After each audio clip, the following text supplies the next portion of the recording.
I am neither a Nazi or a communist.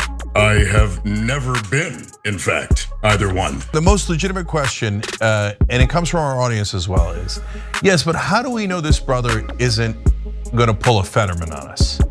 And that's a good question, and it's really hard to answer. All right, back on TYT. We're doing the revolution segment normally here today, but we thought it was fitting to have Graham Platner on. He's running in Maine for Senate, and he's certainly been in the news a lot, and so we wanted to have him on. Is he on, guys? All right, Graham, welcome. Thanks a lot, Cenk. Thanks for having me on. No problem. So Graham, so obviously there's been a lot of controversy. They did some oppo research on you, and they dug up stuff from your past. So we'll get to the tattoo maybe, but I want to talk about some of the stuff that you wrote earlier, right? It's in such stark contrast to what you say on the campaign trail. So for example, you talk about some of the folks in Maine who are right wingers or who are cops, et cetera. But we gave you credit here on the Young Turks before any of this stuff broke, because you did this great little thing at a town hall where you said, look, don't hate the Republican voters. The real problem is the leadership and the politicians. So what happened between writing that stuff and now that made you change your mind? Well, first and foremost, if you actually read most of my Reddit comments, I spent a long time defending rural Mainers from what I saw were mostly elitist attacks from people not in my part of the state. There's a bit of a, I don't know, there's a idea that rural Mainers are uneducated, whatever, and that's not my experience, and I've pushed back against that for a long time. I made one comment in which I said that some people in rural Maine were racist and stupid, and that and honestly, I have met some people who do fit that moniker. Certainly, it is not most people by any stretch of the imagination. That's why I choose to live here. It's also where I was born and raised. I very much am of this place. I also would say that around the time I was saying that, I think it was 2019, 2020, I still was. I still saw people maybe on the other side as being on the other side. But I've lived now long enough here, developing really close relationships in the town I was born and raised in, getting very, very entrenched in my community. And I don't believe in, frankly, other sidism when it comes to working people these days. I think working people in the state of Maine, we all have the exact same material interests. We all have when the hospital closes, it doesn't matter who you voted for. And I think the only way that we're gonna move forward is by recognizing that is true. Recognizing that we all have far more in common with each other and developing empathy and compassion with each other to recognize that we're not always gonna agree on everything, but we do need to recognize that it is only together that we're gonna be able to build power to move forward. So I was debating someone about you, and they intimated that you're incredibly rich and that you chose to do this whole going into the military is almost like a shtick or something. So does your family have tremendous wealth? No, my mother has been, well, she started a restaurant when she was about, I think 18 or 19 in the early 70s. She has run restaurants or food my whole life. My parents got divorced when I was young, when I was around 6. My father is a small town attorney. My grandfather, his dad, was a pretty successful architect and designer back Warren Platner, very famous in the mid-century modern realm. But that didn't translate to my upbringing. I didn't grow up in poverty. I grew up, I would say, solidly middle class. But my parents have worked my entire life. My mother continues to work because she's in her 70s, but she's still running a restaurant because she does not have enough money to retire. And I myself, my wife Amy and I, if somebody wanted to come and see my life, they would be, I think, rather put out in saying that we have a a lot of money. We certainly don't. Okay, so people of course talk about your Nazi tattoo, so-called Nazi tattoo, and then but in the Reddit comments you said something about communism. So I was just wondering, are you a Nazi or a communist? Yeah, the political trajectory that my opponents have put me through has been quite. There's a lot of whiplash there. Consistency does not seem to be their strong suit on this front. I am neither a Nazi or a communist. I have never been, in fact, either one. I have been a dedicated anti-fascist since I was a kid. I mean, I grew up listening to Dead Kennedys and the Dropkick Murphys, and have had a distinct hatred of Nazis my entire life, which makes all of these attacks, I mean, frankly, all the more insane. And I'm also not a communist, although on the internet, when I was getting in arguments with people, I would sometimes refer to myself as that, but clearly in jest, if anybody read them instead of just jumping onto them. I'm neither. I'm a United States Marine, and I also think people should have health care. That tends to be where I fall. Yeah, so look, the last thing on I wanna get to your policies, the last thing on all the so-called controversies, or second to last. So the reason I ask it in that way is because it's absurd. You can't be a Nazi and a communist, it makes no sense, right? And they did the same thing to me. I would write things as a joke about myself and they would say, oh no, it's not a joke. You actually think this about women or you wanna do this, like it's just absurd, totally absurd. And mainstream media does it on purpose if you ask me, right?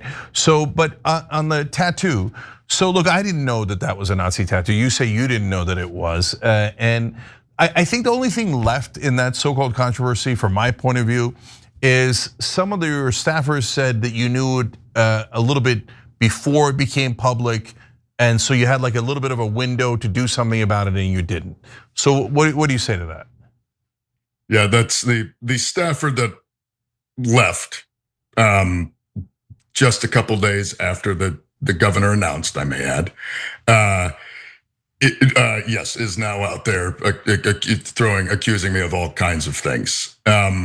We found out a couple days before I got the tattoo covered up.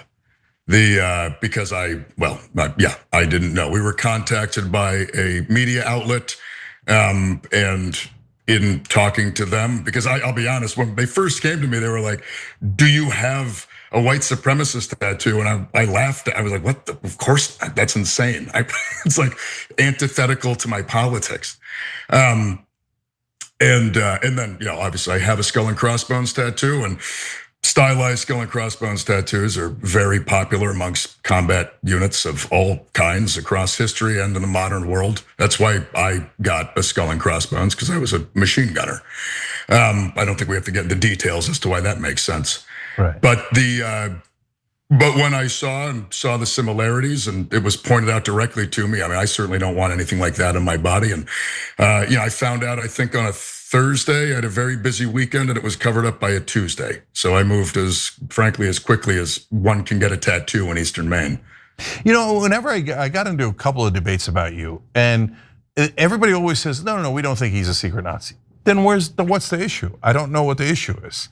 Like, either you've been planning this for decades, and when you get into the Senate, you're gonna go, right? But all of your statements otherwise have been against that type of thing, right? Yeah. So I just don't. The context clues doesn't make sense. Because I've been a vocal anti-fascist my entire life. So there is a like that. So ridiculous. Yeah. I can't. I'm taking it. I'm not taking it seriously. I got the thing covered up, but there is an element of this where it's just like so obviously not who I am, but there still is this insistence on. I don't even know what it's like some weird innuendo. It is. The whole point is innuendo. Yeah. It's to smear you. So obviously it's oppo research. So are you guys doing oppo research on Janet Mills and Chuck Schumer to see if there's skeletons in their closet? Because you should, I'm serious. You definitely should, because they put a hatchet right in your back. There's no reason why you shouldn't do likewise. Yeah, although I will say, like, this is literally what I hate about politics. Like, this is also theatrical and aesthetic. It's not, and I think honestly, it's what most Americans hate about politics. I have a deeper belief in what politics is than the mudslinging and the TV ads and all that. I mean, I come at this point in my life, I'm a firm believer that politics is about, it's about policy. It's also about building power and using power when you have it. And I think that is something that I don't want to get dragged in too much to the nonsense. And there is I legitimately think that if as I've been doing for the past month, go around the state of Maine, talking to working Mainers about the material needs in their lives, where society is failing them and falling short. That's what people want to talk about. People are not interested in the mudslinging. They're not. In fact, that's why I think many people feel so jaded and disillusioned with politics in this country, because that's what politics is now. It's like, who's got the best oppo research? Who can like come up with the most utterly insane stuff to throw on the news? I think what Mainers want is somebody to represent them who very clearly comes from the real world and is talking to them in plain language about what it is we need to change to improve their lives.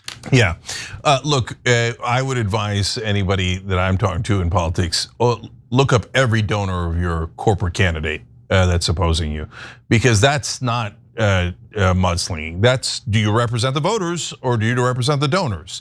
And I've never seen an establishment Democrat that represented the voters. They always represent their donors. Anyways, look, Graham, the most legitimate question, and it comes from our audience as well, is, yes, but how do we know this brother isn't gonna pull a Fetterman on us?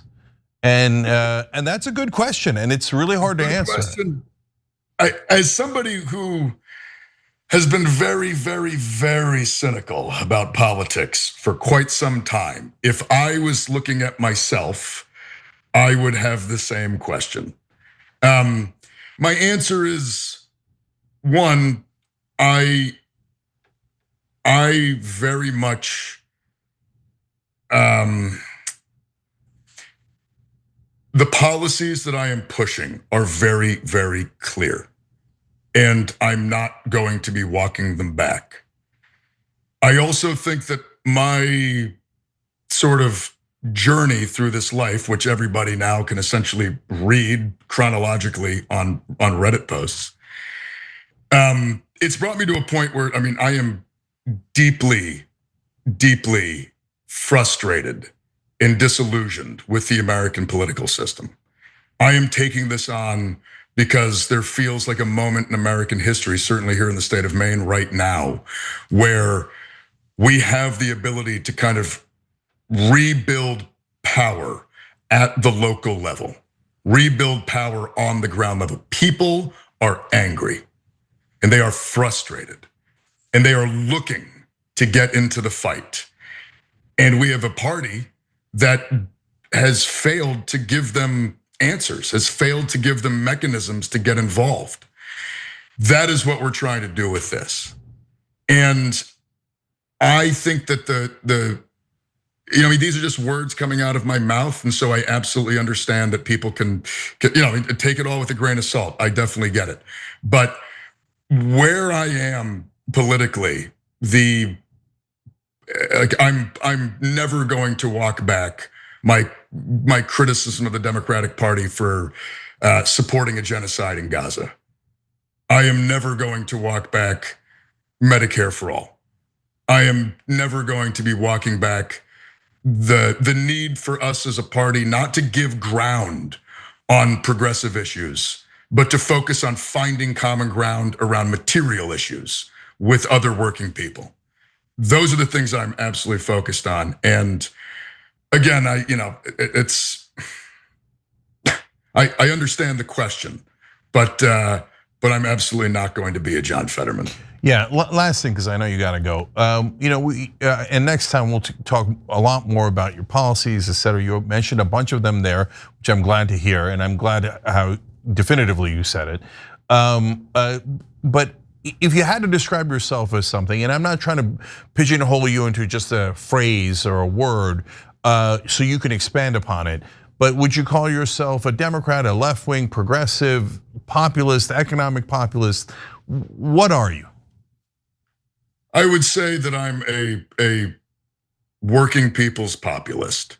I truly, the core of my politics is that we need to build a movement. We need to build popular power with people. It's the only way we're gonna fight the money. We'll never outraise them. We don't have enough, they've got all of it. But we do have people. And I firmly believe that the reason we need to build that power is so we can go fight for economic policies that are gonna materially improve the lives of working people in this country. There you go. All right, Graham Platner running for Senate in Maine. Graham, what's your website? It's grahamforsenate.com. And I will say right now, we can definitely use the help. We can definitely use donations. We're not taking corporate PAC money. I'm not taking APAC money. We're relying on small dollar donations. But also, we are trying to build a movement here. When I say that, it's not just a throwaway line. And if you live in Maine, or even if you're out of Maine and you want to get involved, please sign up to be one of the 11,000 volunteers we already have. We need all the help we can get in this fight. Oh, you said populist. I forgot whether we already talked to you about this or not. Did you see the populist plank that we have? Have you signed on to that? Do you know about that? I honestly, I've seen it. I've been so busy, I haven't had the time to reach out. But I mean, I watched the show, so I am aware. Okay. But yeah, I'd love to connect. All right, that sounds great. All right, Graham Platner, everybody in Maine. We appreciate you, brother. Thank you. Thanks, Cenk. Appreciate it.